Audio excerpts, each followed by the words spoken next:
Hey everybody, Craig back here. Thought I'd make a video today on one of my hobbies I like to do is RC airplanes and control line flying. You can see I got quite a few behind me. About 3 years ago I got sick. I had pneumonia and spent 6 days in the hospital, and by the time I got out I had 7 weeks before I was allowed to come back to work.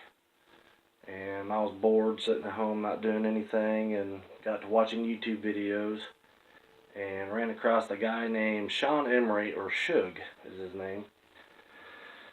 He has a video out called Introduction to Control Line Flying.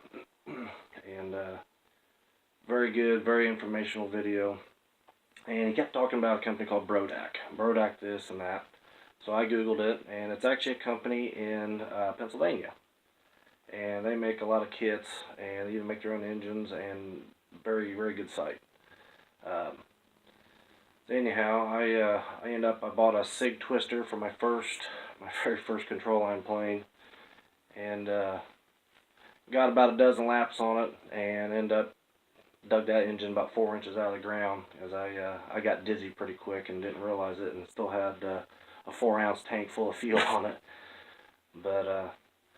But I got into that, and I have to show you some of my planes here.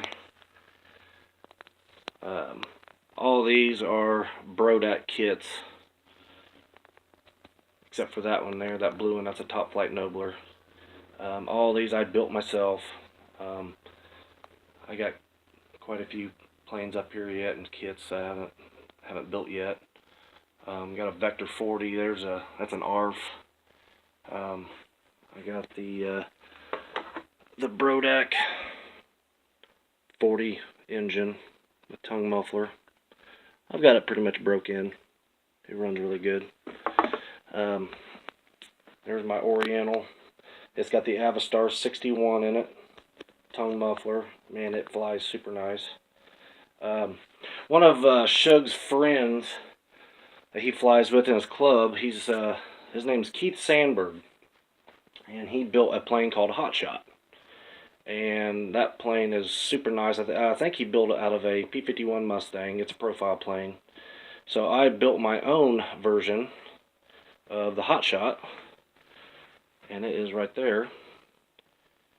It's a 48-inch wing. Got a build-up nose on it and everything. Did all my own elevators and rudder. All the paint jobs, all the camo, I did all myself. They are all polyspan. The only monocoat one here is that one and the Oriental. See if my phone focuses. But there's another guy I've been following on YouTube. His name is David McIntire out of Florida. Unbelievable engine guy. You can see this shelf I built. It's got 7 engines on it. I basically built it like each one of them's like a profile airplane, and they all got some kind of 40 to 60 size engine on it. Here's kind of my engine collection right now. I have a boatload of Satos. Of course, everybody's got to have a supercharged 91YS or something in that form. But in every one of these boxes also has an engine in them. But yeah, David McIntire, he's awesome. He does a lot of engines. I think he has the biggest database of engines there are. Here's another one of my addictions that he has done. I have 6 of these OS 90 4-strokes. Even got one brand new, it's never seen feel yet. Here's another one of his favorites. OS 61 FS 4-stroke. I just ran this one the other day. And you can tell my engines, I've learned that from him too, I keep my engines spotless. They run better, they work better, and it is, to me, one of the most important things you can do is keep them clean. Here's Sato 82. This thing was an absolute rust bucket when I got it. And you can see now, I've got a little spot there in the cam cover, but it's nice. A little Sato 50. And this thing, you can tell by the muffler, it's an older one. But you can see I want these things spotless. Another 82 Sato.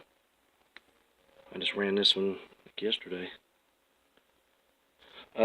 He's real big on the Marvel Mystery Oil, and I agree with him. Marvel is a very good oil to use for an after run oil. I have been turned on to using this stable fogging oil, just in a spray can. You can pick it up about anywhere. It's about $3.80 a can. I honestly feel this stuff is, if it's not any better, it's at least as good as Marvel Mystery Oil. Definitely try it, use it. I even spray the outsides with them sometimes if they're going to be in storage for a while. It does not get gummy. Works very good. Here's another engine that I picked up that David likes. 95V OS. I was at the Toledo RC Expo about a month or so ago and picked up a Hangar 9 Meridian 10 70-inch wing with flaps, and I have not started building it yet, but I really feel this engine right here is what I'm going to put in it. It is going to be a fun plane. So, but I do have quite a few RC planes. There's a Giles 202. I have there's my 300S Escapade. And if you come on this side of the wall, I built me a shelf. I got six of those planes hanging up.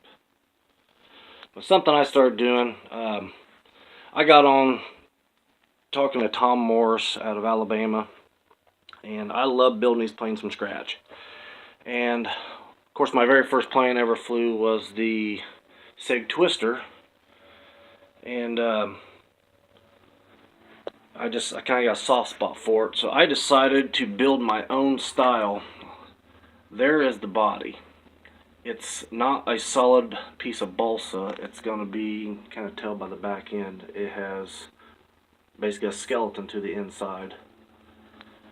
And there's where I kind of roughed it before, figure out how I was going to do it. I have talked to Ted Fancher, and I do have a set of the Fancherized Twister plans. I bought a set of plans from Tom Morris for his Cavalier. This might be a little hard to see, but all his Cavaliers are electric. And of course I don't fly electric, I fly nitro. So I have made to scale a Cavalier style body that I'm getting ready to start. This one here is kind of my own design. It's got a big rudder in the back. I think it's going to be a super nice plane once I get it built.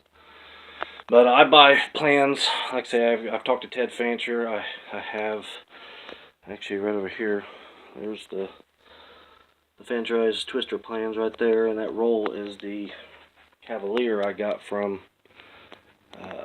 Tom Morris. But I wanted a set of